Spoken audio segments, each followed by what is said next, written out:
Chapter 3. Arrival. Legion. Arrival. Courage makes heroes, but trust builds friendships. Arriving at the front gates of UA, Izuku found himself enthusiastic and ready to take on whatever challenges that would stand in his way. He found himself completely at peace with what the future had in store. Out of the way, Deku. And the moment is ruined. Izuku honestly just walked forward and kept ignoring Bakugo out of spite, the latter becoming incensed before noticing something, smirking and moving away. Odd, that's a first, he thought before an upturned stone caught his foot and sent him tumbling. Instinct had him rolling as soon as he tipped over. Unfortunately, he soon found himself spinning in a circle uncontrollably. Whoa, what's happening? He cried out while moving like a wheel. Oh my gosh, I'm so sorry, a girl said before grabbing Izuku and straightening him out, then pressing her hands together. The effects of her quirk were cancelled and Izuku stumbled, trying to get over his sense of vertigo. Idly he heard Bakugo's cackling laughter up ahead, neither expecting the turn of events. I'm so sorry, I tried using my quirk so that you wouldn't fall, 'cause that would be bad luck, and well, yeah, the girl sheepishly said while twiddling with her fingers. It's alright, just got a bit confused there. I'm Midoriya Izuku. May I have the name of my attempted savior? He asked with a smile as he continued to walk forward. Oh, I'm Uraraka Ochako. Are you trying out for the hero course? Yep, I have to ask, what exactly is your quirk? I don't think it's levitation or telekinesis due to how you move your palms and the glow that came from your fingers. Is it some sort of touch-based manipulation? Considering the effects of vertigo and how I seem to roll in one spot, is it some sort of gravity manipulation? Izuku rambled before a hand came out of nowhere and popped him on the head. Geez VOD, I thought that you already got that mumbling habit of yours under control, Django said while turning to the girl. Sorry about him. Get a cool quirk and a pretty girl in his face and he's lost. Django! Izuku yelled in embarrassment as the girl blushed up a storm. Izuku tried to swipe at him, but Django dodged and circled away laughing. Sorry about him. He's an idiot. It's fine, Uraraka said while trying to gain control of her blush. Hee, I'm Django, nice to meet ya, he said staying just out of range. Izuku was tempted to shoot him. Anyway, thanks for saving this D-cut, but it looks like we need to get inside. Come on. He then ran ahead, leaving the other two behind. Izuku sighed before turning to what was hopefully a new friend and classmate. Shall we? Uraraka nodded, and they both moved ahead. So, was I right? About your quirk? Uraraka giggled. Izuku had to admit he was only half paying attention to present Mixwell presentation. Truthfully, he had already met the bombastic man before, a reward that All Might had provided after he had managed to finally use OFA safely. Getting the autographs of some of UA's teachers was one of the best days of his life. Snipe had even dedicated that last few weeks before the exam teaching them proper firearm safety, if only because he as a hero would not stand for anything else. If by chance another hero with firearms had the potential to enter the exam and continue against the stigma, well, it's good thing nobody had telepathy nearby. Izuku had also managed to keep up the contact with the clones inside of him, somewhat. The connection was mostly one-way for some reason, but recent reports from Django were that the clones were taking Snipe's lessons to heart and were steadily increasing their capabilities with weapons. If by odd chance he heard the random explosion in his mind, well, nothing he could do about it now. It still begged the question, could he enter his mindscape? If so, what was necessary? Questions for later, he supposed. He's sure. Enthusiastic, I guess. Izuku thought while staring at some guy who was, well, asking wasn't really the right word here, but still, should at least be polite. He might be nervous about the different villains they would face. He summarily ignored Bakugo. Later, inside the training ground, and wow was this place huge. According to Django, who was currently in the mindscape, they'd asked and quirks could not be activated until after the exam started, mentioned offhandedly that it was about the same size as the mindscape. Izuku had some trouble processing that one. Looking around, he found Uraraka in the same training area and was about ready to walk over to her when a hand grabbed his shoulder. The person holding his shoulder soon found his wrist grabbed and a gun in his face. Now let's just calm down, No need to try and start everything right, Django said with a grin as the other teen's eyes widened in shock. Excuse me, are you allowed to even have those weapons? Rules don't matter to me. I'm just a quirk. Django chuckled out as the group around them spread from the standoff. Really, Django? Izuku sighed as he moved away from the teen's now lax grip. Midoriya? Django? Everything all right here? Uraraka asked as she just now noticed the commotion. Start. Everybody paused and looked over to where Present Mike was. What are you waiting for? There are no countdowns in real life. Go. As the entire crowd moved towards the city, Izuku and Django immediately grouped up, passing towards Izuku a carbine and some thermal detonators. And wasn't that a shock to find in the armory? All right, you go left, I go right. We'll meet up around the end of the 10 minutes. Check your fire down, Django yelled, knocking down Izuku and quickly shooting a one-pointer. Thanks, behind you. Django ducked and Izuku took some shots, the robot exploding into a mess of shrapnel. Let's go. Stay frosty, Django said as they split up and went after points. Izuku went towards a group of various robots that had actually pinned down some students against some rubble. Grabbing one of the detonators, he tossed it towards the group, blowing up some and scattering the rest. Hey, aim for the head, he cried out as he rolled and shot some more robots, leaving the rest for the group to deal with. He charged forward and moved quickly, the embers of one for all sparking to life under his skin. I always wanted to do this. One for all. Yehiel Beskergam. Okay, so it was a work in progress. Moving even faster, he burst in between two one-pointers and shot them from behind.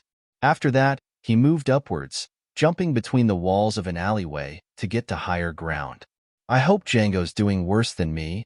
Can't lose that bet, Izuku said before a sudden rumble made everything shake. Turning around, he spotted the absolutely ginormous zero-pointer in front of him. Izuku sighed. Django was actually doing pretty well, all things considered. Well, if you didn't count the fact that he was surrounded by robots. Heh, this is just too easy. I'm winning that bet for sure. Django yelled in excitement as he started to spin and fire. Fortunately, they were mostly one-pointers, so they didn't have any range capabilities. 3 were immediately eliminated within a few seconds of each other. Ducking and rolling, he ran and shot more, the blue bolts piercing through metal with deadly efficiency. Getting closer, Django was forced to make space, constantly moving, constantly firing. His pistols were starting to overheat and burn his hands. The smell of burnt circuits and oil filled the air and Django was getting tired. Putting away a pistol, he tossed 2 grenades towards separate groups of robots and blew them to smithereens. Spotting a 3-pointer, he bum-rushed it, firing at its supports and joints before leaping on jumping onto its body and scrambling to its head and firing point-blank. Its body crumpled, and he rolled off onto the concrete before continuing forward. Spotting a blond boy hunched over in pain and a 2-pointer about to strike him, he rushed forward and tackled him to the ground. Turning quickly and firing at the bot, it soon became scrap metal under the barrage. Hissing in pain as he was forced to let go of his gun, he turned to the boy he'd saved. You all right? Django asked, picking up the teen. The blonde nodded, still clutching his stomach. Django noticed the specialized belt he was wearing and dragged him over to an alcove. Et merci. Welcome. You need anything else? Just rest, mon ami. I managed to grab 40 points. I think I made it, he said while panting before straightening out into a pose. After all, someone as glamorous as me can always shine. Okay then, good luck, Django said before quickly moving away and heading towards the middle. I lost track of how many points I got in that last scuffle. Hopefully I made more than Izuku. Either way though, we're totally making it in. Out of nowhere, debris shot upwards into the sky, sending him flying back. Towering above him was what was apparently the zero-pointer. Django was not amused. You've got to be kidding me. The test hasn't even started, and we already have a confrontation between applicants. Hound observed. Good instincts, honestly, but shouldn't we be worried about the firearms? Where'd they even come from? Midnight asked. I signed it off myself. Besides, they're produced by his quirk. All Might would, until the end of his days, be jealous at how easily Snipe could pull off a southern accent while speaking Japanese. The best he could do was a half-hearted West Coast accent thanks to Dave. And he'd lived there. Completely unfair in his opinion. Snipe, please stop flexing on All Might. Besides, young Django was simply protecting young Midoriya. Nizu chided with some humor. And wasn't that a sight? Nizu had taken a slight interest in both boys, although since Django hadn't been training to wield OFA, he was the one to spend more time with the principal. They shared a dark sense of humor and made jokes that would make anybody else gape in shock. Take my fun away. So unfair. That's his quirk? It's been a while since I've seen a duplication quirk, and is he fully sentient, or just a copy? Ectoplasm asked, interested in seeing a quirk similar to his. I've had the opportunity to speak with young Django. Although he is a clone of Midoriya Izuku, he has his own personality traits, likes, and dislikes. We had a riveting discussion of military tactics and the art of war by Sun Tzu the other day. He cheerfully said while focusing a screen on him. As one the entire faculty shivered. Niza having his eye on somebody was never good for their sanity. Him and his progenitor? Cementos asked. He knew that some sentient quirks had a preferred relationship term in some cases. They prefer to be called brothers, actually. Interesting. It says here that Midoriya's quirk registry recently got updated. It went from clone to arsenal. Although that is set to change in the future, once he has proven to be able to make more than 20 clones. Midnight looked over in a tablet. What does he want to change it to? Legion. The room seemed to vibrate at the potential of that word. All Might took time to observe the boys before moving on to other applicants. Many applicants are showing what it takes to become heroes: speed, agility, situational awareness, adaptability, and pure combat ability. He noticed both Izuku and Django helping people, and it brought a smile to his face. And the capacity to help others, even at the expense of yourself. Nizu smiled sadistically. Let us see, however, what they're made of. Power loader? Yes, sir. Pressing a button that said Plus Ultra, the teachers leaned back to see what these applicants would do when the odds were stacked against them. Izuku and Django soon regrouped and retreated quickly but relatively calmly while everybody else panicked. Yeah, not much fazed you after taking a smash from All Might and eating his hair. Still though, giant robot. I can't believe this. I know, right? Where does UA even get the funding for this? Is that really what you're worried about right now? A voice crying out made them both pause, as one they turned. Stuck under some rubble, and desperately trying to get out was Uraraka Ochako, and for one heart-stopping moment, their eyes met. Immediately, they both started to run towards her as the robot lumbers above. One for all surged beneath Izuku's skin, crackling the air and making everybody's hair stand on end. Django! Got it! As the villain bot brought down its hand, Izuku leapt up and intercepted it. Sorry about this, boys. Focusing on his arm instead of his body, he charged his arm up to 100%. From deep inside of your heart, Izuku grinned. Detroit SMSH? As if the powers of the heavens themselves were in his fist. A great tornado of force erupted from the impact point and knocked over everything in the vicinity. Explosions riddled from the point of impact throughout the until the entire thing popped off, and the robot itself was knocked backward an entire block. Izuku shot and crashed backward from the force of his punch to the ground, but he was cushioned by both Django and Uraraka. His arm shredded and bloody, a dark purple from the use of his quirk. Django had used the distraction to grab Uraraka from the rubble, and that's how the two were there to catch Izuku.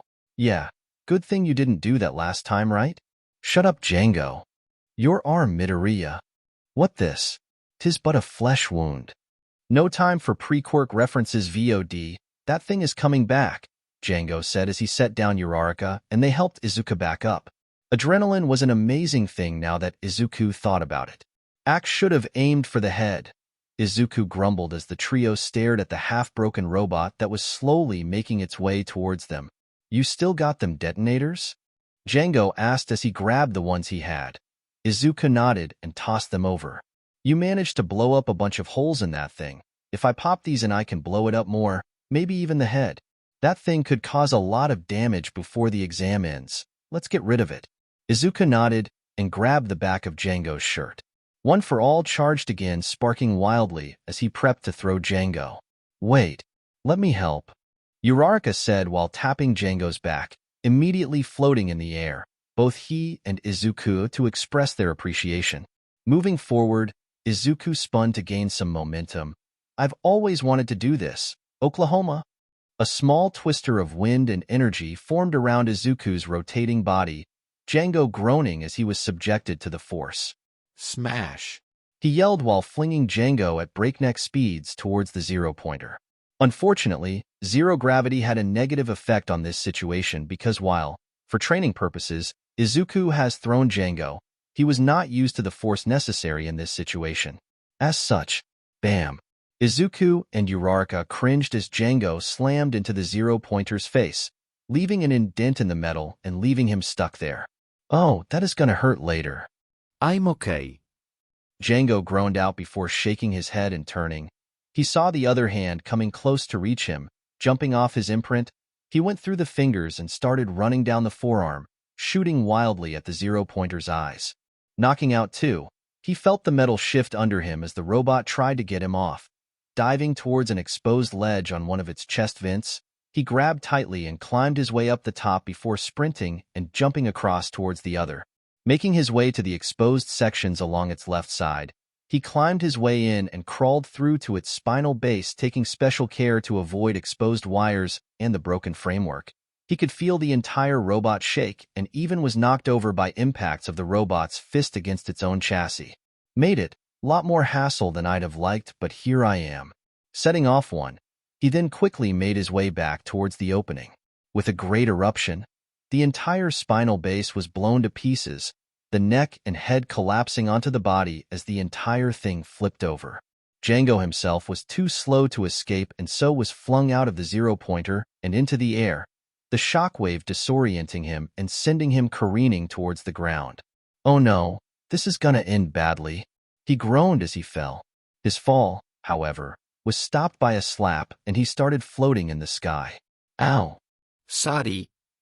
Uraraka groaned out while she and Izuku were on top of some floating rubble. Izuku grabbed Django's flailing hand and brought him to the slab. Guiding them down, Uraraka soon let go of her quirk, and the three rested on the ground. Soon enough, the absurdity of the entire situation made Izuku start snorting in amusement.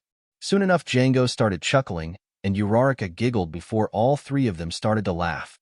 As they quieted down, Izuku was the first one to notice and ask, "Hey, where is everybody? Did the exam end?" "Oh, it ended about 5 minutes ago, young Midoriya." The three of them turned and looked to see the entire UA faculty near them, and all three were caught off guard. "I'm sorry. What?" Wow, they both stopped at the same time. If that's not a clone thing, then I don't know what is. IT turns me on. Midnight roared out as her co-workers face-bombed. "Really, Namuri?" Mike groaned out while Eraserhead continued to nap. Now they're heading over to rescue her. Looks like Midoriya's charging up the strength aspect of his quirk. Wonder if that strength of 1,000 clones actually apply wholly. Ectoplasm and the others exclaimed in shock as they watched Izuku jump in the air and meet the executor's hand.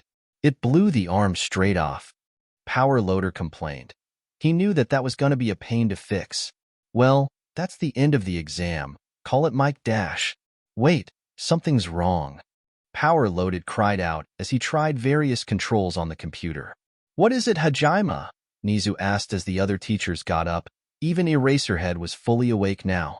"The executor bot's not responding to my controls. After taking that damage, it should have shut down automatically, but it's still moving. It's out of my control." He frantically tried to regain control, but error messages continued to appear. "Let's move out and dash." "Hold," Nizu said, and the teachers froze. "Present Mike, call the end of the exam. Advise the students to immediately go to the gates. Everybody else wait." "But sir, that zero-pointer's targeting system is on those students." Power Loader protested, and soon the other teachers began to interject. "Nizu, if you expect me to stand by and watch that boy destroy his body again, dash." Recovery Girl started only to be interrupted by Nizu. All Might marveled at his audacity. "He will do no such thing." After all, brothers work together, don't they? All Might? As one, the faculty turned towards the emaciated man, who continued to stare at the screen with a grin. You're right, Principal, brothers and heroes. So they watched as Django was flung towards the executor. Both All Might and Nizu laughed uproariously at his impact with the robot and destroy it from the inside. All were marveled at how the three worked together, saving each other and laughing together like children. Let's go. And that is what happened. I must admit, you three have impressed me very much with your teamwork and capabilities. As a reward, I will tell you now that all three of you passed the exam. Yes, that includes you, Django. Were you not a quirk, you would be a student. As it is, I cannot give you your direct scores until they're tallied, but congratulations, you three. Nizu said with a smile while Recovery Girl made her way towards the group. Hey, Nizu. Django yelled while the teachers choked at his boldness. Who won the bet? Nizu only chuckled and shook his head. Now why would I ruin the surprise? Django only responded with a groan. All right, that's enough for now. Let's fix the three of you up, no? Hey, I'm just a clone wreck girl. I'll be dashed. Django was cut off by the sheer terror he felt of having her glare turned towards him. Right here waiting for treatment, ma'am. He quickly finished while lying still. As I thought, she replied before glaring at a chuckling Izuku, shutting him up and kissing his arm. I thought I told you not to do something so stupid. Izuku sheepishly chuckled before replying, well, instinct I guess. My body just moved on its own. Recovery Girl hemmed in annoyance before checking him over. Satisfied at the end, she gave him a gummy before he fell asleep from exhaustion. Giving another kiss to Django to heal him from his back injuries, the latter dematerializing back to the mindscape. She then turned to Uraraka. Said girl eeped in apprehension, but Recovery Girl was much gentler with her. Now then, dearie, let's fix you up, and please, for the life of me, never bring yourself to be as stupid as those two knuckleheads. Uraraka nodded rapidly, unwilling to have the glare turned on her any time in the future. Soon enough, she was feeling better from her nausea and injuries, but she still decided to sleep off the adrenaline and exhaustion. They're so cute. Midnight squealed. Namuri, Eraserhead warned. And can you imagine him using that quirk dash? She continued her tirade. Namuri. Or better yet, on me. Namuri. As the ensuing conflict grew behind them, Nizu, All Might, and Snipe approached the group. I want him in my course, the both of them. Midori is pretty good with that carbine, but Django's a natural with them pistols. Shot those eyes while moving and from a pretty good distance. Snipe commented before picking up said carbine. I still marvel at how he just makes him from his quirk. Think he can get me a permanent one? Really, Snipe? All Might asked in exasperation. What? They're pretty useful. No need for reloading. Who knows? Mahaibi, ikan mahike me a revolva? I'm talking about the accent, Snipe. Snipe just chuckled. Then he turned and went to break up the fight. You certainly picked a good one, Yagi, Nizu commented as they stared at the two who were now being taken away by medical bots. All Might chuckled. Yes, I did. Later, after Izuku had woken up, thanked the faculty, and went home, he and Django eagerly spoke to Inko about the day's events and the battle that they took part in. Izuku took particular pleasure in mentioning Django's faceplant. Django in turn praised the new girl that Izuku had made friends with. Inko just smiled and laughed, enjoying the time with her two boys. Her own family, both born and, as she looked at a smiling Django, created. Later that week, the three of them stood with the UA letters in hand. Django felt particularly touched with the fact that one was addressed to him. Although he was a clone, Nizu had recognized his sentience and semi-independence. Let's open yours last, Django said while opening his letter. A little round projector was then placed on the table, and they were greeted by All Might. I am here. With your test results. Pedo Might. This time Inko smacked Django upside the head. Now, you may be wondering why I'm here. It's because you're looking at UA's newest teacher. That's so awesome. He's gonna be with us. Another school teacher scandal. Inko smacked Django again. Now then, onto the scores. Young Django, you 40 villain points. If you were by yourself, that would be just enough to make it in. Bah, I got too many one-pointers. I killed like 30 of them. But wait, there's more. Here at UA, we also recognize actions of courage in helping those in need. Look at this, young Django. You helped a young man in danger, then that young girl, and finally your brother. As such, you gained 30 rescue points. Congratulations. Alone, you'd be third place. All right, third place. I wonder who got first, though. Probably me. That means I win the bet, Django. Izuku laughed out while Django shook his head. Nua, no way. We still got to see yours. You probably got less than me. The two started to argue and wrestle while Inko rolled her eyes and made her way to Izuku's letter. Grabbing the projection disc, she set it on the table and turned it on. I am here. The words shocked the two boys back into focus, and they quickly paid attention to the man. Now, I'm assuming that Django has already shown his disc. How'd he know? Probably Nizu. So Principal Inizu had me record this second. See? You two already know that you're in, and I'm very proud. Now for your scores. Izuku Midoriya, you got 30 villain points, a few shy of Django. Ah. Shush. But your actions with the surrounded group, saving Miss Uraraka, and your brother have gained you 40 rescue points, bringing you up to 70. Ah. That blasted rat did this on purpose. Wait, they both said. If we both got 70 points, then that means... They turned again to the projection. Yes, boys, you're both correct.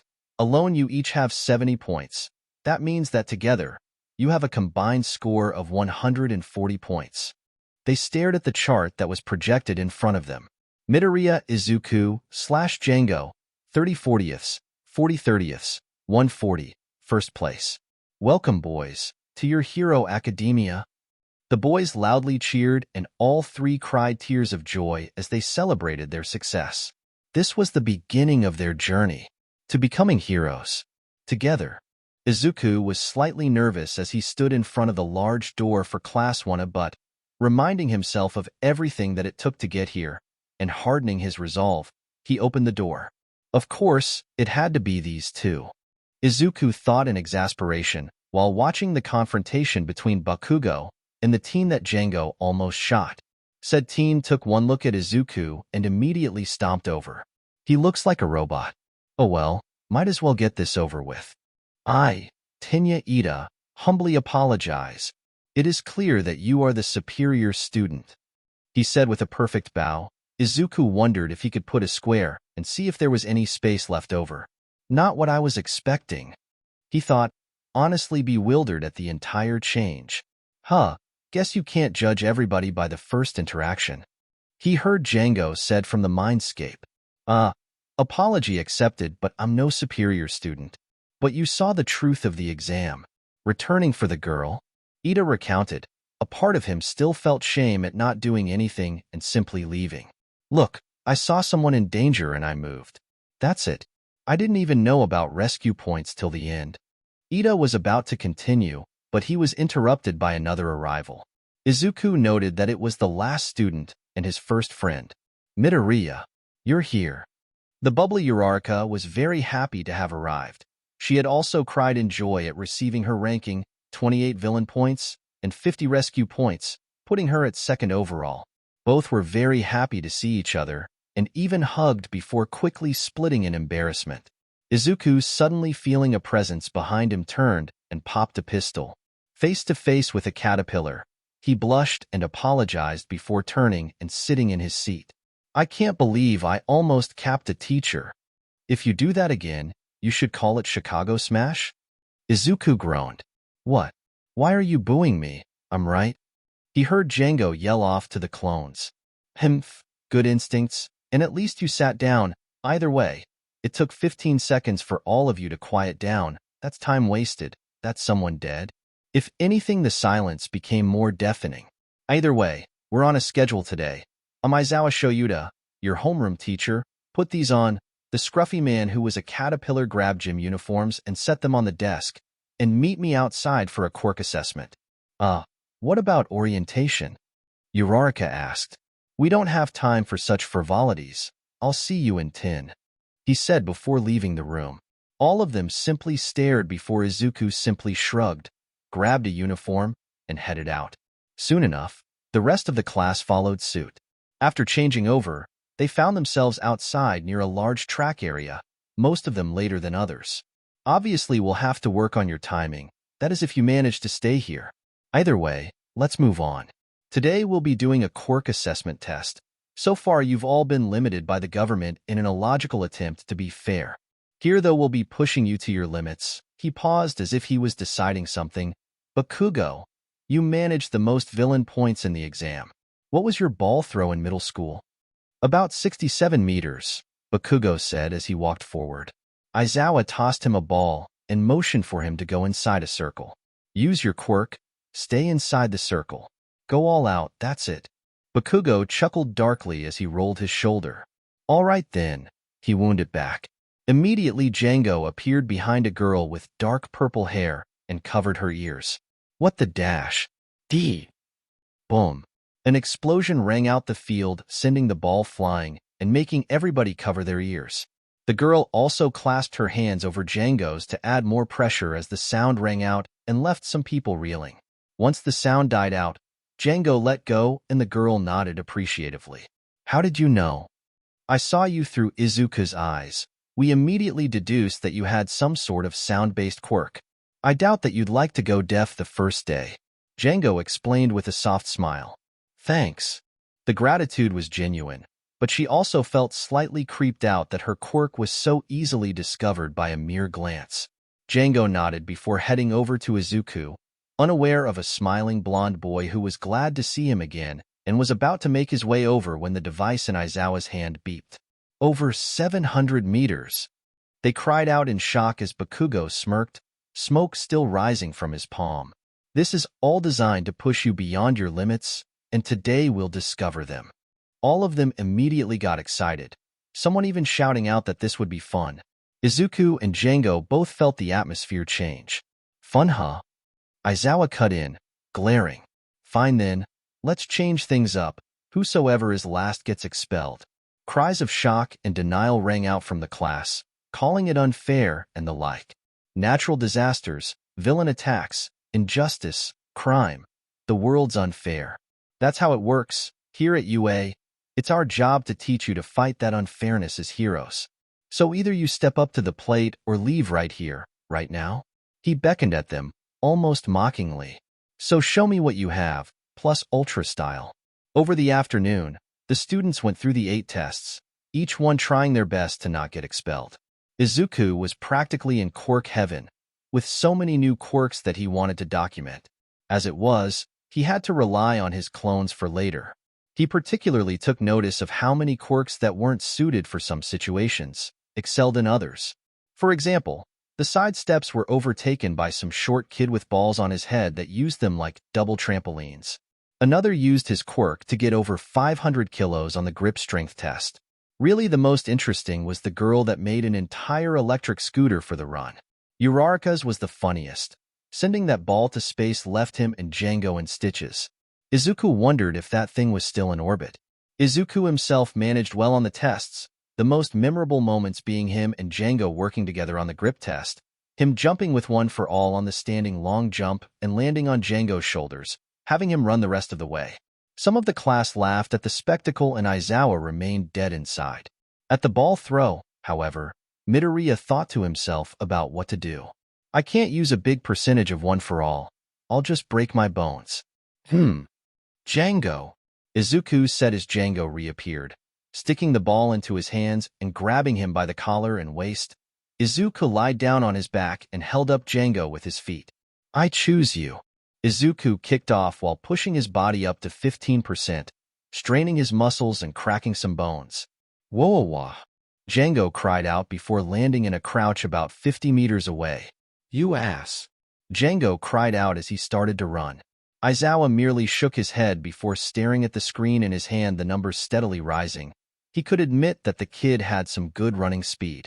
Honestly, he was actually interested in seeing how far this went. At the same time, though, call him back after a minute. We don't have time to waste. Izuku shrugged and nodded, and after the time passed, tried to dematerialize Django but found that he couldn't. I can't. What do you mean? He's too far away. Our connection's really short? I can usually sense my clones, but he's actually gone far enough that I can't. Never had this happen before. Good to know. Izuku paused as he suddenly felt everything go silent. All the voices, all the power. Silent. In a blink, however, it came back, and he gasped in shock. Huh, looks like your clones are also independent of you, and don't disappear after I use my quirk, Aizawa said while applying eye drops to his eyes. Oh, you're Eraserhead. I thought I recognized you. You were there after the entrance exam. You're an odd case, Midoriya. I was prepared to erase your quirk after your stunt against the zero-pointer, but you decided not to use your full power. Why? Well, when I did that, I completely destroyed my arm, and I can't keep doing that. I'm going to have full control of that strength one day, but until then I'm leaving that as a last resort and using all the other abilities I have with my quirk, Izuku explained, a bit nervous at the piercing stare that Aizawa was giving him, but he still stood tall. Good. You actually have some logic in that, brain. Come on, let's go. Aizawa said, walking over to the rest of the class, and finishing the rest of the tests. Aizawa stood before the class and presented their scores. Too much of a hassle to put everything, so I'll just put down your rankings. Yaoruzu Momo, Midoriya Izuku, Todoroki Shoto, Bakugo Katsuki, and the list went on until the final name. Mineta Minoru. Satine fell to his knees in despair, already lamenting the fact that he'd never be with women. Any nearby girl immediately took various steps away from him. Izuku half-pitied him. By the way, the expulsion thing was a lie. I just wanted to see you all give your best. Various exclamations of shock and relief rang out, although Yaoyorozu declared it obvious. Izuku, however, was less sure but decided to keep quiet. Now if Django was here, he'd immediately call Aizawa out, and that wasn't really the best impression to give your teacher the first day of school. Go ahead and change back. You'll find syllabi on your desks. We're done for the day. Midoriya, stay back a bit. Midoriya nodded and stayed while the rest walked back to the school. Look, this entire thing is about finding your limits. You're pretty logical, but I still want to see what yours are. Throw the ball with your strength aspect. Do what you need to. We can discuss training management later. Izuku nodded before stepping back into the ring. All right, let's not bust my arm this time. Focus. He brought one for all to life, charging it throughout his entire body, bringing his arm to a swing and unleashing 100% at his fingers. The ball was sent soaring towards the sky. Rings of air left in its wake as it went Mach 4. Izuku brought his hand back and held it close to his chest, his index and middle fingers mangled, but he still managed to grin. I think that's a good start, right, Mr. Aizawa? Aizawa shook his head and gave a wry grin. He had a feeling that both he and that Django would be problem children. All right, go ahead and head to Recovery Girl. I'll give her a note. Get yourself fixed up. I'll find your brother, Aizawa said as he started walking. Izuku nodded and made his way back. And don't think I didn't notice that stunt you pulled with your legs, Aizawa called out, Izuku sheepishly ducking in response. Aizawa stared at the little screen in his hand. Over 1,000 meters with just 2 fingers, and according to this Django's still going at 700 meters. Just had to have the year with 21 students, huh? He mumbled out before moving along. Unknown to the both of them, Bakugo had stayed behind, watching, glaring. He was furious. Not only had he been beaten out by Deku and his worthless clone at the entrance exam, but he was beaten out today not only by Deku, again, but by 2 other extras. Now, this? Deku had super strength? Something wasn't adding up, and Katsuki would find out, one way or another. I thought I told you not to injure yourself like this anymore, Recovery Girl asked in disdain as she healed up Izuku's body. Honestly, you're just as bad as Yagi. Izuku could only chuckle sheepishly as the wounds healed. I just needed to find my limits. At least the damage is less, right? He then hissed in pain as Recovery Girl took the opportunity to smack him upside the head. Just because it's less doesn't mean it's less stupid. A continued tirade was stopped by the arrival of Django, who merely raised a brow at the scene before him. Imagine my surprise as I'm running when I hear a sonic boom and a ball soar over me. Yeah, turns out Aizawa helped us discover some things about ourselves. I heard. I felt the connection break, but still maintained form. I thought of something similar when you were knocked unconscious, he said while sitting down across the room. Once Midoriya was cleared to go, they headed over to their classroom, picked up the syllabus, and headed to the front of the school for the train station. They were, however, sidetracked by some of the students. Hey guys! Uraraka waved over to where Ida, the girl with dark hair, and the effeminate blonde were. Hey, you all stayed. Were you waiting for us? Izuku asked while walking up to them. Yeah, we wanted to get to know you better and walk over to the station together, Uraraka said as they started to walk. All right, so I'm Midoriya Izuku, and this is Django. You two are? He asked the blonde and girl. I'm Jiro Kyoka. And Jem Appeal Aoyama Yuga. It is a pleasure to meet you, the blonde said with a certain flair Izuku would describe. Is he actually sparkling, or am I tripping? I actually met Monsieur Django during the entrance exam and wish to express my thanks again. No need, Frenchie. It's just what heroes do. Yeah, and Django here covered my ears when that loud Pomeranian kid launched that explosion. Jiru snarked with a smirk. She was idly spinning an ear jack with her hand. Izuku immediately wanted to ask questions, but restrained himself. Both Izuku and Django started to chuckle at the rather apt description, though. Well, it's nice to meet you too. I'm glad that Django's already making friends. You're Ida, right? Izuku asked, turning to the other teen. Said teen nodded and introduced himself again, and they started talking about the beginning of the school year and what they had in front of them. Izuku and Django found Ida to be a good person, if a bit too earnest. Ida actually apologized for the confrontation at the exam, and Django in turn apologized for pulling a gun at him. The group of teens got to know one another as they made their way to the train station, and as their school year began, so did a series of friendships. By the way, Midoriya, do you know that Bakugo guy? Uraraka asked as they stood waiting for their train to get there. Yeah, we used to be friends like a decade ago. Now he's just an ass. Why? Well, I know your name's Izuku, so why does he call you Deku? Bah, an old nickname he gave me. It's an insult that means useless, Izuku snorted in derision. Why would he do such a thing? Ida asked in concern. If this was a hostile relationship that translated to UA over the years, he'd report it. It's 'cause I was quirkless, or rather was. I even got the joint and everything, although later I discovered that relationship is more correlation than causation or proof. Izuku went on a small mumbling tangent before Django slapped him upside the head. Right? Anyway, Django didn't appear till I was 10. So I'm a late bloomer, but it didn't change anything between us. He shrugged as if it didn't affect him, but Django could see the slight signs of regret and sadness. Oh, I thought it was like Dikairu, like you can do it, so I was going to call you that, she said with a slight ditty and a sheepish smile. Izuku flushed at the cuteness of it, but still shook his head. Uraraka, I'll be honest, considering how we saved each other's lives, you're more than welcome to call me Izuku. You already know me as Django. As far as I and the other clones are concerned, you're one of us. Others and I. Shut up, Izuku.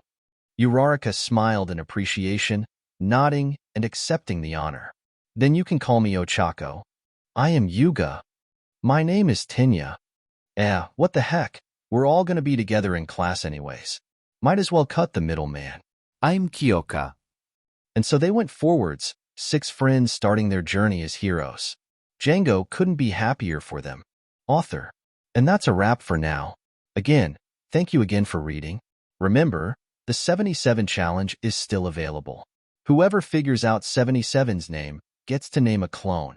In case of any confusion, Django has evolved to the point that he can choose when to materialize/dematerialize. This is mostly a unique phenomenon at this point in time, however. In terms of Eraserhead's quirk, it prevents Izuku from using one for all and from manifesting more objects/clones. What is already in the world, however, does not disappear. At this time also, there will be no direct romantic relationships since they're still kids and heroes in training. There might be hints here and there, but this will be primarily friendship-based. Perhaps in the future, things might develop into something more. If by chance you find a contradiction or plot hole during my work, Please bring it up. I'd prefer not to have loose ends. Mandalorian translations.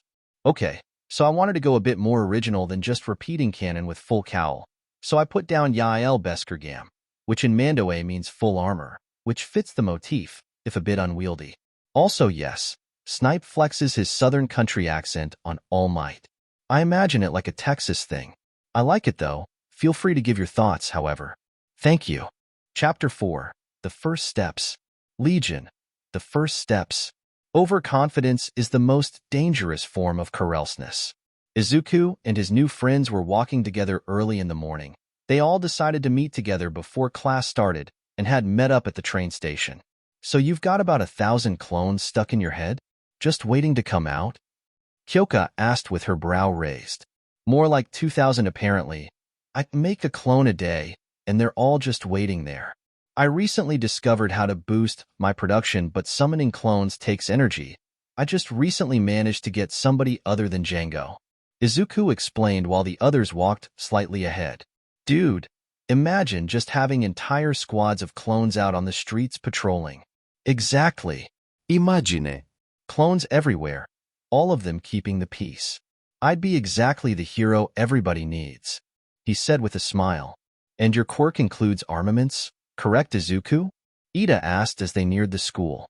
Yep, so far I've got the rifles, carbines, pistols, thermal detonators. I'm pretty sure I might have some missile launchers too if the explosions I keep hearing in my head are accurate, Izuku chuckled out. Ida sputtered, and the rest paused in surprise. You got any vehicles? Ochako asked while popping up next to Izuku. Well, so far no. But I might. That'd be really cool. So far my quirks provided me with some unique stuff, so I can't wait if I do. I want to see what my quirk comes up with. Izuku replied with a grin full of anticipation. Well, Mon Ami, you certainly will become a puissance to be reckoned with against any villain. Yuga dramatically said as they finally entered the school. By the way, where did Django go? I know he ran up ahead of us. We actually been doing some tests to see if we can bring stuff back into the mindscape. As it turns out, anything that Django's wearing or carrying can go in, but it's limited to non-living things. We actually got special permission to make him a personalized costume. He was super excited and ran ahead to try it on. Well, I'm certainly glad that you and your brother are taking such care for your careers. You know, sometimes I find myself astonished at how easily it is to forget that he's a part of your quirk. Ida commented as they neared their classroom. Yeah, I forget it too. I wouldn't change a thing, however. Izuku smiled as they walked in and took their seats.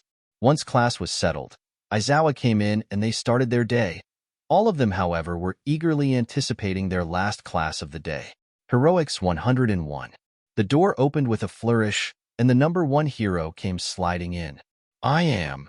All gasped in wonder. Coming through the door like a normal person. It's All Might.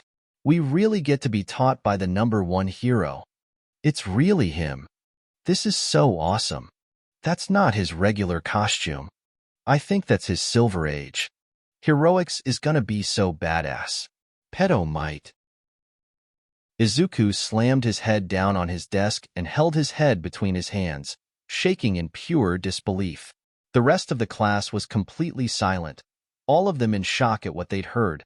Even Bakugo had no words and was staring at Django in pure disbelief, the slightest sparks of horrified rage in his eyes. Said culprit unashamedly stood next to Izuku, wildly pointing at All Might with an unrepentant grin on his face. All Might in turn was pinching the bridge of his nose, smile significantly strained, and he groaned in slight frustration. He already knew that today was going to be a long day. Sigh, hello again, young Django. He forced out. Wait, you know Django? Kyoko was the first to ask, the first to get out of their shock. All Might sighed again before nodding. I feel as if I should explain so as to not let any ideas roam free. I have known these two for a while now, and some time back we got involved in a situation that, taken out of context, he glared at Django, who kept grinning, could be taken very inappropriately. All Might slumped a bit. Since then he's never let me live it down. All Might finished with a light reddening of his cheeks. Midoriya, I can't believe you have the balls to call All Might a pedo to his face. Another student called Kaminari commented from a couple desks over. It's not me. Izuku cried out in embarrassment. I can't control Django like that. Django simply cackled. All Might sighed again before continuing. Anyway, Heroics 101. Today will be battle training. Bakugo now snapped out his shock, laughed loudly in excitement. The rest of the class soon followed. The first rule of heroes, however, is looking good. Pressing a button, a series of suitcases appeared, each one with a specific number from 1 to 21. Go ahead and meet me in ground beta. I'll see you soon, young heroes. All Might said with his signature smile back and forth before quickly zooming over to the class. Izuku and Django grinned, the latter being especially touched at having his own suitcase. Earlier when he'd went to the support studio to try it on, he'd been denied as the suit had already been sent to the classroom. He'd taken the time instead to talk to Snipe for some more shooting tips and practice until school started. The class rushed to the locker rooms to change over, and one by one they came out looking like heroes. Django came out wearing a gray, somewhat loose bodysuit, with silver armor plates all over his body but kept the joints free to keep his mobility. He also had specialized armored vambraces, with some gadgets inside them already. Carrying a brown belt with many pouches for medical supplies, the most interesting thing was on his back. A nice, silver jetpack with what appeared to be a torpedo on it. The nifty helmet with a narrow visor, antenna, blue decals, and what appeared to be rising yellow wings on the forehead completed the overall aesthetic. Please tell me that missile is for aesthetics. Ida's voice was recognized even though he was in even more armor than Django. Hee, what do you think? Ida shuddered. Having already heard of the animosity between Bakugo and the Midoriyas, he could only pray that they were not paired against each other. Wow, Izuku, your costume looks so cool. Izuku turned and immediately flushed at Ochako's costume. Why is it skin tight? I saw your costume design. Wasn't it supposed to be like 13ths? Izuku asked while desperately trying to fight down his blush. Why, yeah, I guess there was a mistake. She shyly looked down in embarrassment, and Izuku rubbed the back of his head. Izuku himself was wearing a dark green body glove instead of a suit like Django. He was covered in white armor pieces instead of silver like Django, and at all the same spots but with a bit more coverage and added protection to his hands, and the collar piece was wider, segmented, and covered his chest pieces. His shoulder pauldrons were longer too, with the left having the UA emblem. He would save the leaves till after he graduated. And on the right were the same rising wings as Django's helmet. Around his waist was a similar belt to Django's, but added a half-robe around his waist. He had foregone a helmet like Django, wanting to have the world see his smile. Well, at least you run less risk of tearing or getting caught on something. Django shrugged out. Oh, Django, I didn't even know that was you. You look amazing. Thanks. Izuku looked around and saw Kyoka and Yuga in their costumes nearby, and waved at them. All Might soon came in with a whoosh and loudly announced his arrival. You all look great. Let this be the first start of your journey as heroes. Sir, we're in the same training ground as the entrance exams. Are we going to be doing urban battles again? Ida asked with his hand held high. Not quite. You see, most villain attacks you see are broadcasted in broad daylight, but true villains know to stay in the shadows.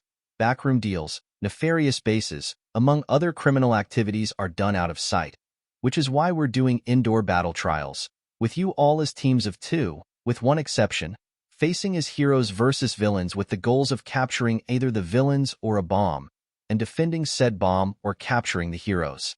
Questions? Will we be expelled if we fail? How much can I beat them up? Is this Cape Magnifique?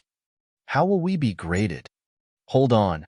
I'm super strong, not super fast at hearing in order.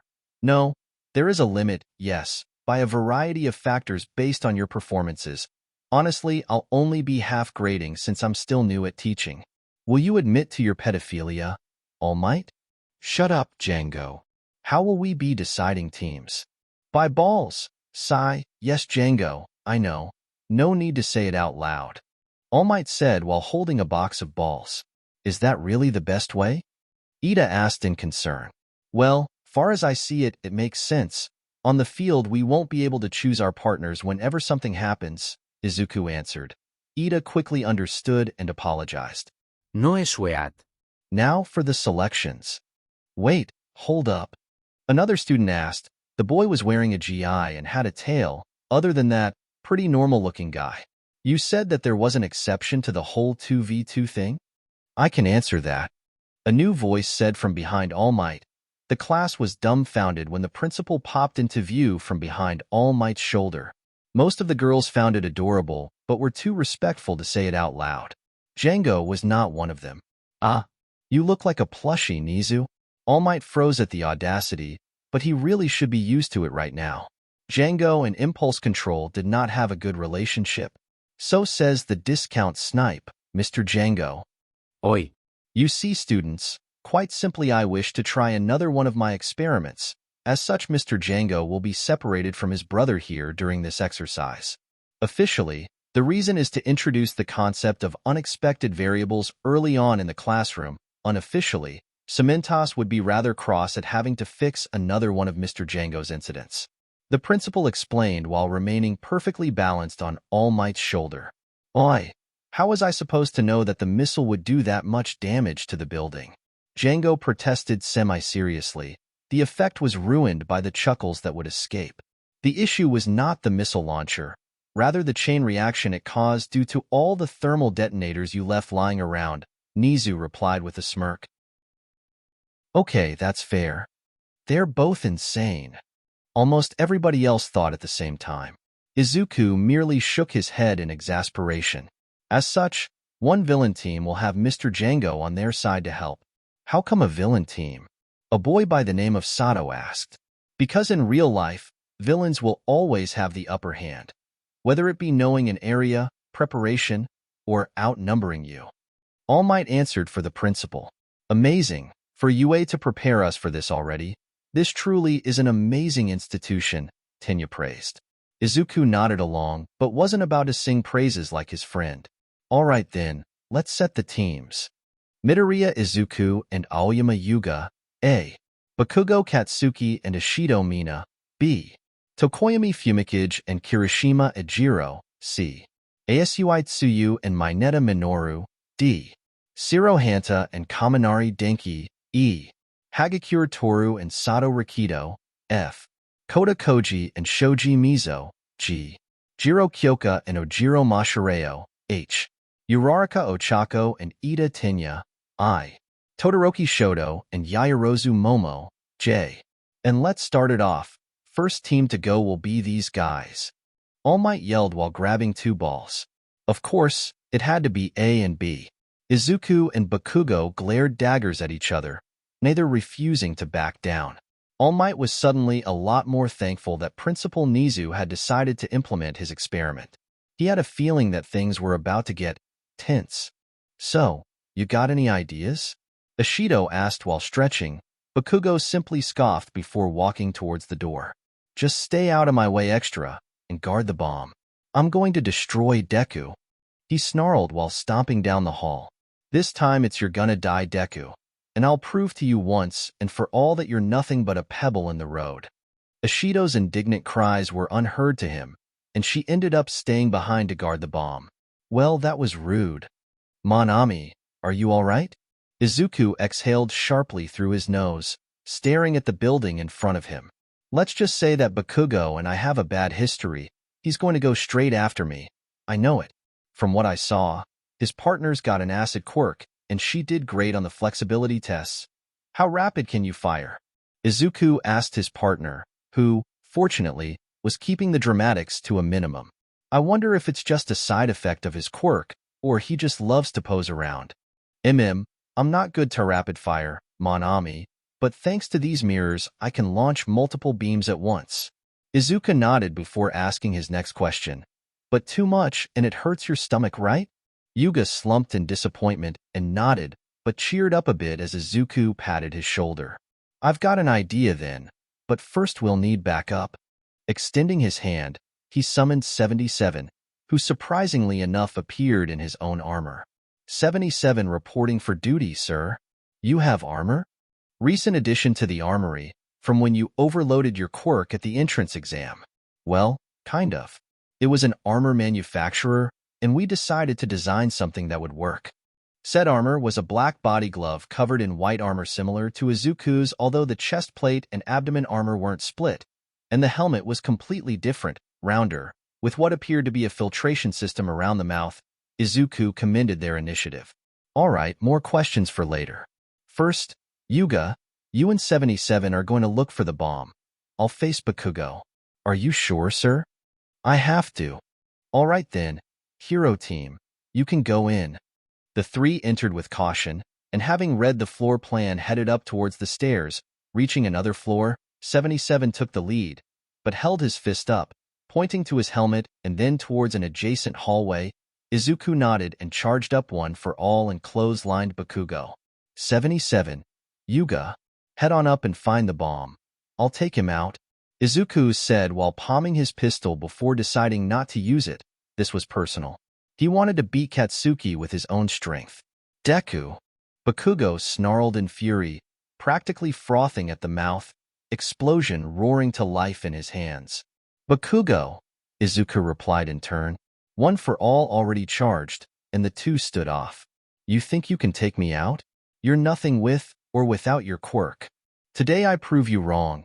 It's you and me, Bakugo. No, it's just me, Deku. And with that, they charged. Wow, they're really going at it. One of the students commented as they watched the admittedly savage fight going on between the two. Sir, should we really let this go on? Another question. The amount of violence they were showing was disconcerting. All Might, Django called from a corner. The class as a whole turned to him. You and I both know that Izuku needs this. He's got a score to settle. All Might's smile strained, but he simply turned to the screen, and the others were left wondering what exactly was All Might's relationship to these boys. In particular, this drew the interest of one boy with dual-colored hair, his eyes narrowing as he stared at the armored boy across the room. Izuku grunted as he impacted against the wall before crashing to the floor. You're still weak. Bakugo growled as he grabbed Izuku by the shoulder and threw him back with an explosion. That is why you lose. Charging from above with explosions at hand, Izuku lashed out with a double kick, striking Bakugo in the chest and sending him into the ceiling. He blew his hands against the ceiling and launched himself back down with a kick, Izuku rolling away just in the nick of time. Spinning on his back, he kicked out Bakugo's feet and took the opportunity to get back up. Bakugo used his explosions to gain some distance and rolled over before blasting forwards again. Izuku in turn had launched forwards and their fists met each other's face, the two spinning around from the impacts and falling to the ground. Izuku groaned before activating his ear comm. Yuga, what's your status? Have you found the bomb? We mon ami, but we've run into a bit of trouble, Yuga replied. He was currently hunched over, stomach rolling in pain while 77 was in a standoff with Ishido. Said girl had planted various acid traps throughout the room and proved herself highly athletic, jumping and flipping around the room, avoiding the stun shots from his pistols and Yuga's beams and fling acid at them. 77 already had to remove his chest piece from the acid. All right, I'll head over there right now, Izuku groaned out before getting to his feet and slowly heading down the hall. Hey Deku. Crap. Izuku turned and saw Bakugo on his feet, a wild, maniacal look in his eye, as if something had completely shaken him, pointing a gauntlet towards him. I'm going to prove to you right now that you're nothing. If those support extras made everything right, then all the sweat I've made has been collected and ready. Izuku's eyes widened as he made the connection. Young Bakugo, don't. That will kill him. Not if he dodges, he yelled while pulling the pin. The sheer power of the explosion was enormous as it cracked the concrete in the hallway, blew out windows, and traveled down the corridor at great speed. Izuku barely moved out of the way into an adjacent corridor, but the blast still hit his side, scorching his armor and leaving it cracked. On the upside, however, he was relatively unharmed thanks to it, but the fall hurt his leg. Oh, I could kiss whoever made this armor. Still, however, his movement was severely limited. He idly overheard Bakugo arguing with All Might in the next hallway before focusing on his own partner. Mon ami. Are you all right? I'm fine. I managed to avoid the worst of it. Stay on Ishido and get that bomb. Fine then. Come on out, DKU. Let's finish this already. Izuku glared at the ground, knowing what he had to do. You've been holding out on me, DKU. Where's that great strength you showed at the exam?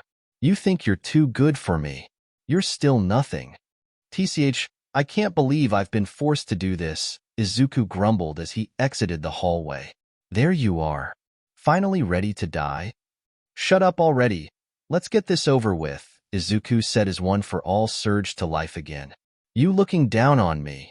I'll beat you so bad you'll never think about being a hero again. Let's go. Izuku and Bakugo jumped forward, explosion and One for All at the ready.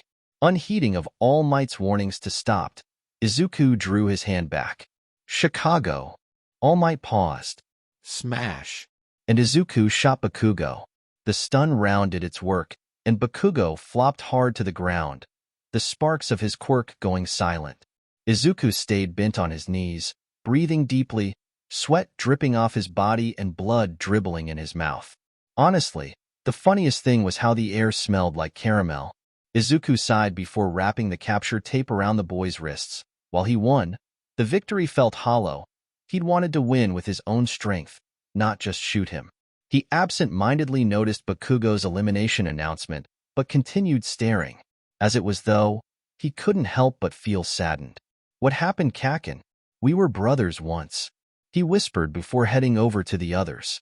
Back with 77, he and Yuga continued wearing down Ishido, who'd taken to skirting near the bomb. The two couldn't shoot directly at it for fear of shooting the bomb and detonating it. They couldn't get close because she'd surrounded herself with an acid moat that melted the concrete around her. That, however, gave Yuga an idea. Spotting the only place that she hadn't put acid, he called to 77. 77, run towards the bomb when I tell you to. 77 nodded, but Ishido continued to grin. Sorry, boys, but you're not getting this, bad boy.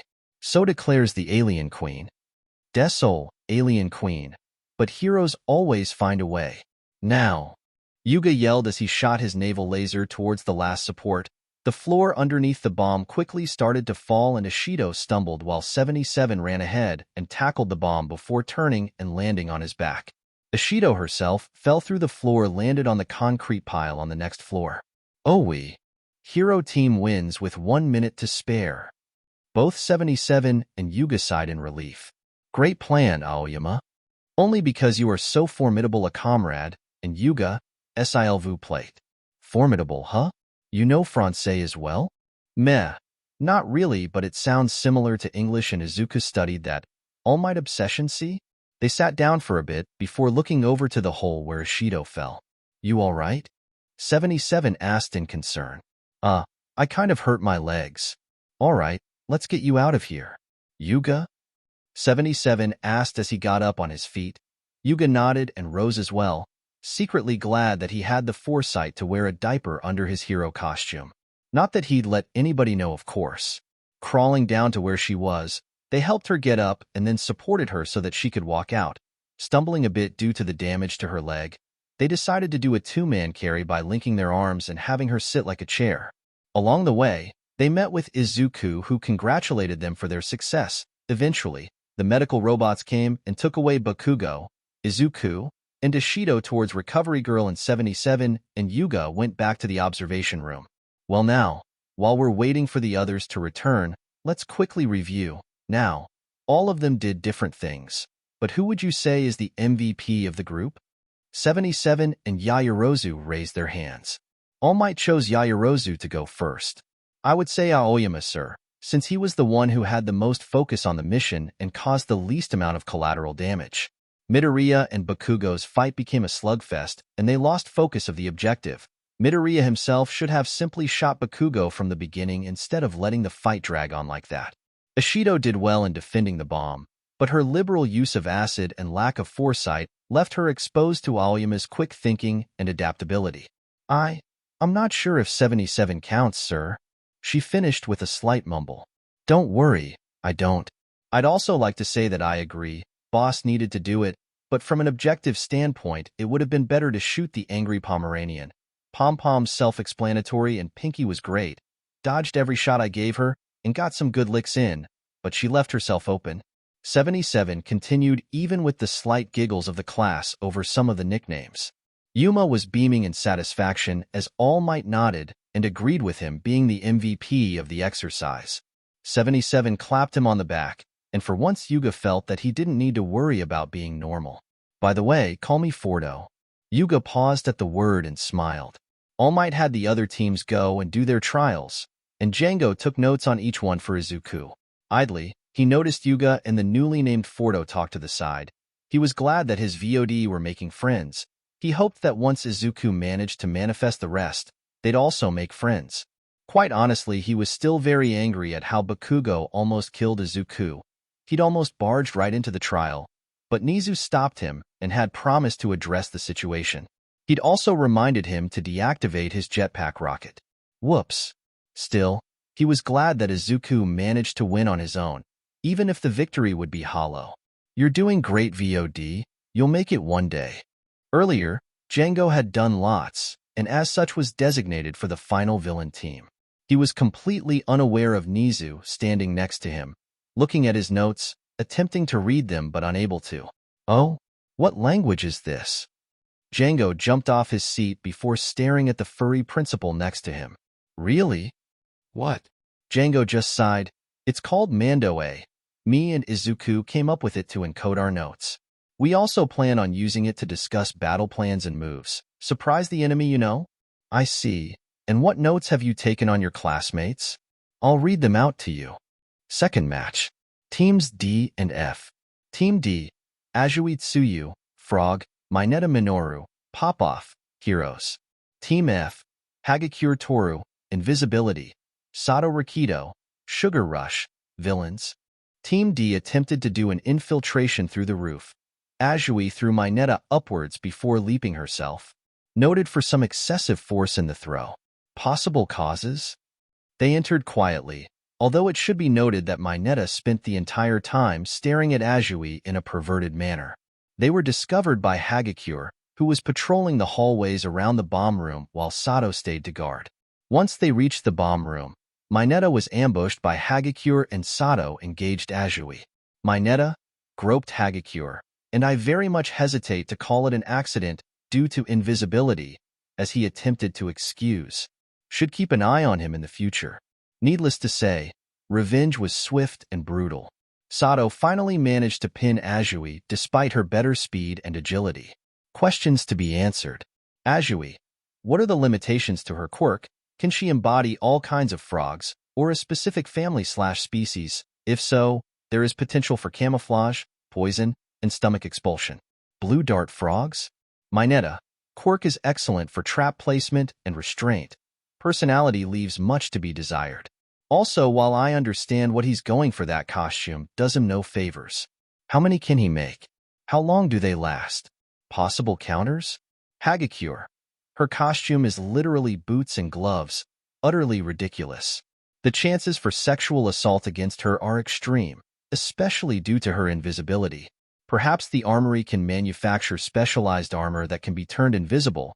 Should ask that crazy girl at the support course. Sato seems to lose cognitive function with the more sugar he consumes. Does it vary with other sugars? Do sweeteners work? What about countermeasures? I've got some more based on what I've observed so far through the matches. Nizu had a certain gleam in his eye that honestly unnerved Django a bit, even with the lax relationship they had. Oh, tell me more. Django then went over the various notes he had made throughout the trials. Some notable entries were on Tokoyami's Dark Shadow and how it reacted negatively to Kaminari's electrification, and how the latter's powers seemed to be limited to surrounding himself in electricity and large discharges. The resulting cognitive malfunction was also a worrying factor. Koda and Shoji's matchup was somewhat redundant as they both had excellent potential for scouting and reconnaissance. Even knowing their enemy positions, however, did nothing as Shoji's strength was nullified by Ochako's zero gravity and Ida was too fast for Koda. Izuku, Bakugo, and Ishido all came back at different times during the matches, the latter having been the least injured. She quickly stood next to Yuga and Fordo, the latter who was quick to officially introduce himself with his new name. Finally, the last match came up. Todoroki Shoto and Yaoyorozu Momo versus Jairu Kyoka and Ojiro Mashireo, plus Django. All right then, let's do this, Django said as he and his fellow villains walked forward into the building. Finding the bomb on the top floor, Django paced around and messed with his pistols. Huh, those pistols are new, Django, Kyoka said while using her jacks to try and get a layout of the building. Snipe helped me make him. We grabbed a pair of pistols from the armory, stripped them to get a better look inside, and then modified them with a new casing and a better heat capacity, Django replied before turning to Ojiro. So, any ideas so far? What, me? Well, yeah, kinda want to hear everybody's opinion. Well, Todoroki has ice powers, so maybe he'll start off with that? That Yayarosa girl can create stuff from her body, so we're looking at overwhelming force and a lot of variety, Kyoka said as she kept her jacks in the wall, listening for any cues. Her eyes suddenly widened in fear, and she turned to warn them. Look out! But it was too late. In less than 30 seconds the building had been frozen completely. Kyoka's face was stuck to the wall and Ojiro was frozen on his feet. Django was just pissed. This guy thinks he can just waltz right through us? Well, I have a surprise for him, he said as he bent over and prepped his jetpack rocket. Young Django, no rockets, Nizu said through the comms. Django groaned, but set it back. Crouching, he turned on his jetpack and the heat melted the ice around his feet just enough so he could break out. I've got an idea. He thinks he can just walk in. We'll let him think that way. Kyoka, you still hear anything? Why, yes, he's on the second F floor. She shivered out. Django felt bad for her. Those jacks must be sensitive. He put his jetpack on the lowest setting and let the heat off near her head. The ice soon melted and she gave a gratified shiver. I need you to stay here, Kyoka. Pretend to calm me saying that Todoroki's here, and Ojiro if he gets close to you. Knock the wind out of him with your tail. I'll stay hidden by the bomb and shoot him if he gets close or after you hit him. Right? He even froze the bomb. In real life, that'd probably cause something to go wrong. Soon enough, Kyoka heard a single pair of footsteps approach and pretended to calm Django. Django, he's up here in the bomb room. Must have missed him on the way up. Todoroki thought to himself, completely disinterested in his opponents. Sorry, the difference in power is too great, he said while walking past Ojiro, who in a rare moment of indignant anger, swiped with far more force than he intended to.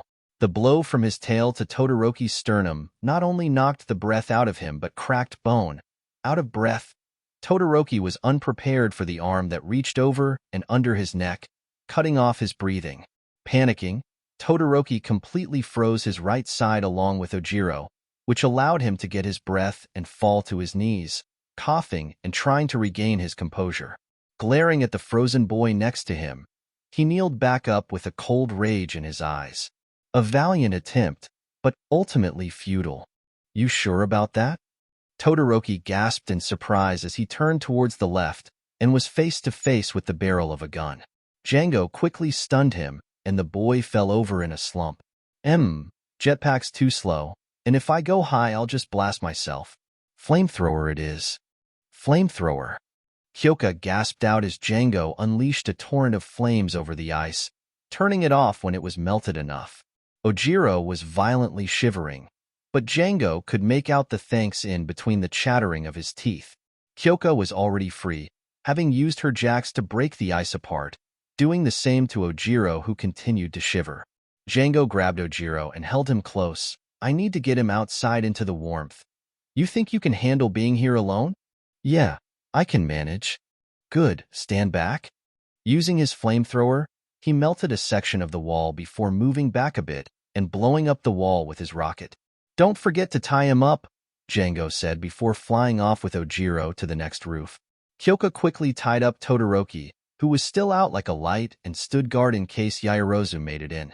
Kyoka, you hear me? Yeah, Django, what's up? I've got eyes on Yaoyorozu. She's got making her way up with ice boots and a bow staff.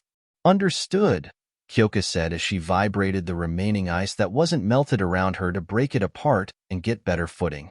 I'm ready. Halt, evildoer. Momo yelled as she entered before slipping on the water that flooded the room and sent her sliding towards the wall with a crash. Are you okay? Yaoyorozu merely groaned in defeat. Good job, everybody. We made it through class with only somewhat minor injuries. That's great. Take the time to learn from what you've experienced today. Now watch a hero go, as if he has somewhere to be." All Might said as he rushed away in a gust of wind. Everybody stood in awe at his sheer speed, and Nizu chuckled before gaining his attention. "Apologies for him. He's a very busy man, you see. But what he said is true. Today you all ventured into your first steps to become heroes. As such, you were bound to make mistakes. Use the resources you have to analyze your performances, critique them, and develop new ideas and plans so that next time you can be better." Class dismissed. One by one, the class left the room, all of them excited and talking about what they learned and what they wanted to improve. Except for two, one a boy who'd been raised to be the perfect weapon, who in rejecting one side of his quirk had completely, utterly lost. And the other, a boy groomed to believe that he was everything, his expectations broken in a single day. "One more thing, Bakugo Katsuki. Please stay behind." Bakugo gulped in fear. Looks like the day still wasn't over. Later on, Izuku and his friends were in the classroom, discussing the trials. Izuku was actually reviewing Django's notes and adding his own analysis and hypotheses. He really needed to get a one-on-one session with his friends soon to discover more. On that note, it'd be awesome to have some time with his other classmates too. He peered out the window and noticed Bakugo walking down the courtyard, already heading home. Izuku felt conflicted, but as he stared at his new friends and classmates having fun, especially Django and Fordo, he decided to put his mind at ease. In one universe, Izuku would have gone after Bakugo and tell him about One for All. In this one, he decided to let go. The consequences of that decision would not be fully realized until far into the future. Author. And that's a wrap. Again, I want to thank you all for your continued support. I wanted to extend this chapter up to the beginning of the USJ arc, but I wasn't able to write it in time. As it is, tomorrow I'll be heading over to MEPS, and Tuesday I'll be in Chicago for boot camp. I'll be inactive for 2 months before heading to a school. By then I'll be back in action, but updates may be more sporadic. I also have a cover image in the works. Unfortunately, it's not yet ready, and you'll have to wait till I'm out of boot camp to see it. I think I'll post the unfinished version though, just so that you can see what I have in mind. Again, I want to thank all of you for your support. I'll see you all in December.